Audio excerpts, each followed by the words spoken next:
Have you ever heard something so brain dead that it absolutely bewilders you how those words even manage to slip through someone's lips? Because that's pretty much the topic of today's video. Take-Two Interactive CEO Strauss Zelnick, not sure if I said that right, thinks that games should be priced based on expected entertainment usage.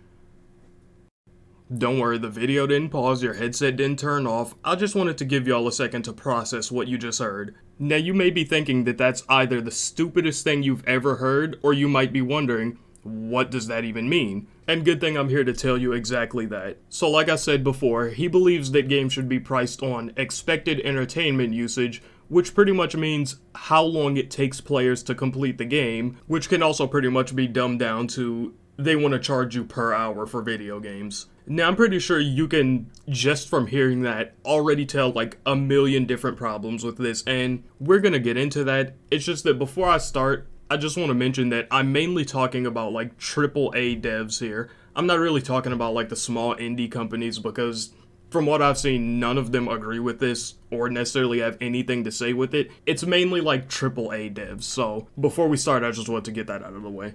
But back to the topic. I'm not sure where he even got this outrageous idea from. It's not like the gaming industry has been doing bad or anything recently. If anything, they've been doing great. And not only that, gamers recently have been getting screwed over anyway. He's pretty much attempting to make games cost more when they've already been doing that for the past couple of years anyway.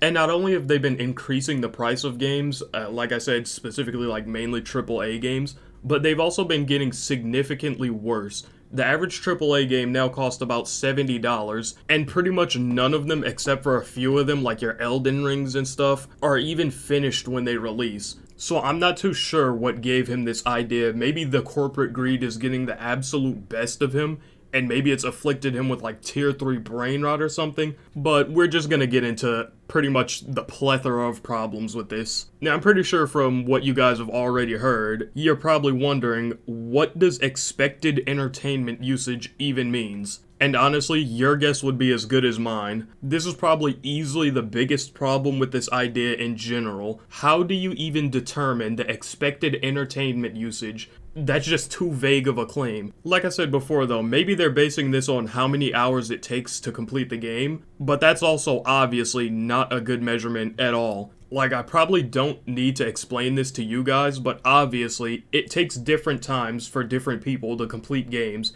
If it's a game with a expected 8-hour completion time, it could take some people like 4 hours, and it could take other people upwards of like 30 hours. So in a situation like that, what would they like route the game to your computer and then like continue charging you after you've like broken the 8-hour threshold or something? And not to mention, the amount of hours that a game takes to complete doesn't necessarily mean that all of those hours are fun. I've played games that have taken me 30 hours to complete, and some of them have been nowhere near as fun as like certain indie games that take me like 4 to 8 hours to complete. But let's say it was a perfect world and you could somehow manage to figure out how many hours and like how many fun hours of gameplay it takes to complete a given game. There's still also the huge problem of how would that system work for certain games like MMORPGs. If you guys aren't familiar with MMORPGs, they're pretty much just replayable games that you just sit there and pretty much farm all day to make your character better, and you can easily rack up thousands of hours on those games. So what would they do? Would they just charge you like hundreds to maybe even like $1,000 for those games? And one of the worst parts about all of this is we know how greedy corpos are. We know that they're gonna find a way to take advantage of this at literally every corner they get. If this system ever were to go in place, these companies would literally figure out a way to make their games take longer without even necessarily adding more fun value. I wouldn't be surprised if they started doing things like making maps bigger with literally nothing in between them just to increase distances between like point A and B. I wouldn't be surprised if they started making your character move slower to take longer. I wouldn't even be surprised if they took the sprint feature out of a lot of these games. And one of the craziest parts about all of this is that some people actually agree with this pricing method. I found this Reddit post that's getting a decent amount of attention, and of course there are people disagreeing with it, but it's just surprising that there are people even thinking this and agreeing with it in general. It pretty much says that people will only see the headline and rage, but his elaboration isn't too bad. He's overall saying that for the standard price of a game that offers many hours of entertainment, that the games at the current price point are actually very consumer friendly, and that the players ultimately get a lot of value out of certain games because of this. When it comes to a game where you spend at least $60 to $70 and can get like 100, 200, or 300 plus, etc. hours of entertainment / joy out of the game, I think that this point is somewhat valid. Headline makes his point sound a lot worse than it actually is. And one of the top comments on that post is, so who's gonna decide how much entertainment one gets out of a game?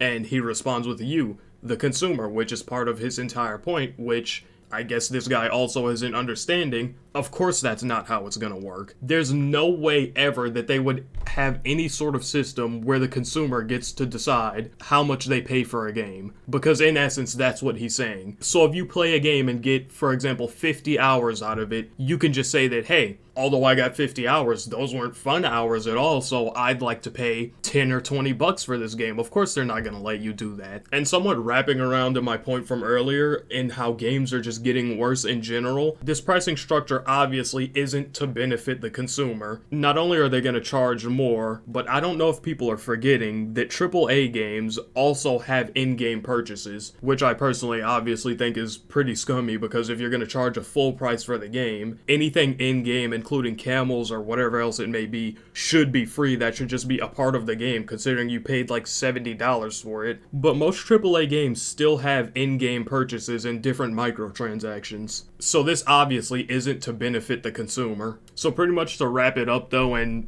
I'm not gonna say give a solution, but if the pricing method were to change to this style, I honestly think that people would just start pirating games. Now, there's always been people who pirate games, but I feel like it hasn't been as bad recently because maybe people have found that they don't have as much of a need to pirate games. But if they start charging an outrageous amount of money for games that are pretty much getting worse in general anyway, I feel like most people are just gonna start pirating again if they really want a game that bad. Now, I'm obviously not recommending pirating. I feel like you should do everything, the right way. Shouldn't do anything illegal, but that's what most people are just gonna do in general. But with that being said, that's been today's video, and I'll see you guys in the next one.